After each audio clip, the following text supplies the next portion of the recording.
How's it going, everybody? I'm Matthew Feinstein, and today we will be talking about ocean acidification. So ocean acidification is the process by which the ocean becomes more acidic, resulting in a decrease in the level of pH of seawater. And this occurs when the ocean absorbs carbon dioxide from the atmosphere, which in turn reacts with water to form carbonic acid. Now you may be asking yourself, what is carbonic acid? Well, just as I said, if you take carbon dioxide, CO2, and add water to it, H2O, you get H2CO3, carbonic acid. And carbonic acid, H2CO3, can be broken down into H+. Adding to that is HCO3. Now, H+ is your cation, and HCO3 is your anion, resulting in H2CO3 being acidic. Now, I would like you to keep in mind for the rest of the presentation a few things.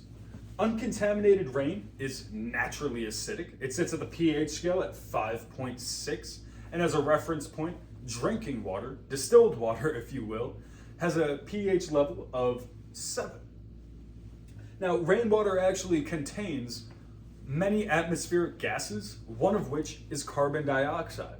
And when that carbon dioxide dissolves, it forms carbonic acid.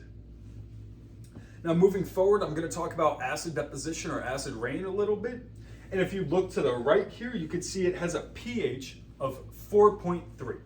Now, what causes acid deposition or acid rain? So the release of sulfur dioxides and nitrogen dioxides into the atmosphere are a key factor as to what causes acid deposition or acid rain.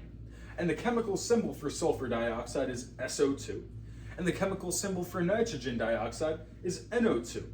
And when these individually react with water, oxygen, and other chemicals, you get the formation of sulfuric and nitric acid, respectively. And that is what I have at the very bottom here. The chemical equations to get sulfuric and nitric acid. So starting off with this top one, you have SO2, your sulfur dioxide, plus O2, your oxygen, plus H2O, your water, equating to H2SO4, sulfuric acid.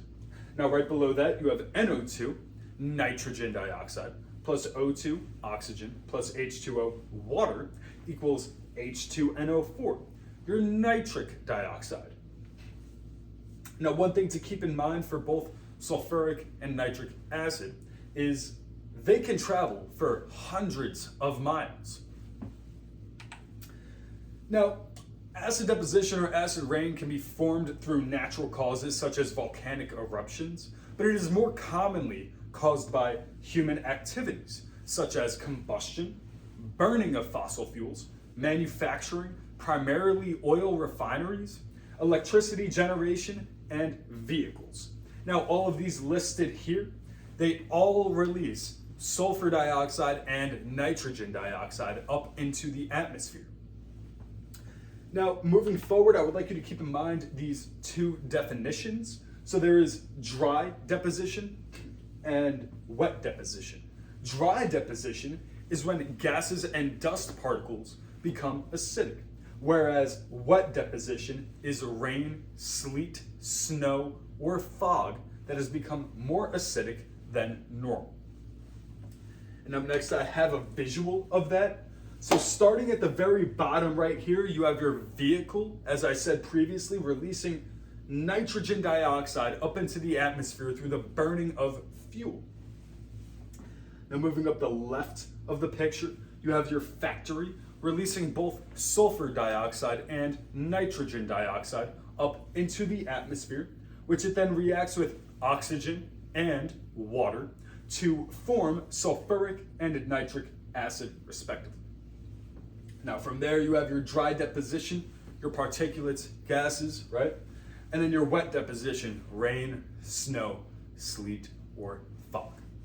Now really quickly, I would like to talk about carbon dioxide and ocean acidification. So since the Industrial Revolution, the concentration of carbon dioxide in the atmosphere has increased due to the burning of fossil fuels and land use change.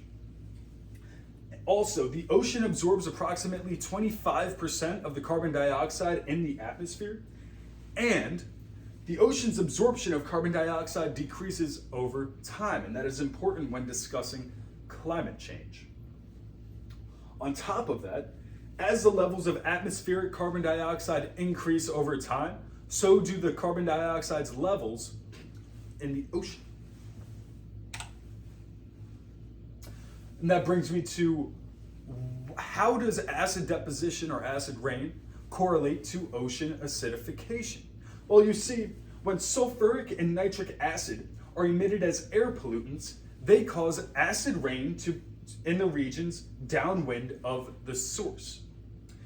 Also, the rising levels of dissolving carbon dioxide in the atmosphere are a key contributor into how they correlate. Because as I said before, dissolving carbon dioxide in the atmosphere contributes or helps form carbonic acid, right? Also, I would like to add that the pH level of the North Pacific Ocean has dropped from 8.2 to about 8.05 during the last 50 years. Going off of that, the pH level has fallen at a rate of 0.06 per year during the last 15 years. Also, one more thing I would like to add is the rise in ocean acidity heavily affects marine life with carbonate shells. Why ocean acidification needs to be fixed?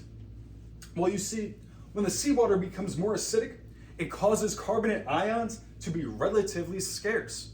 Now you might be asking yourself, what's the importance of carbonate ions? Well, you see, they are important because they are the building block of both seashells and coral skeleton structures. Also, marine life during acidification faces two challenges: decreased carbonate availability and increased acidity. So that brings me to, what marine life does ocean acidification affect?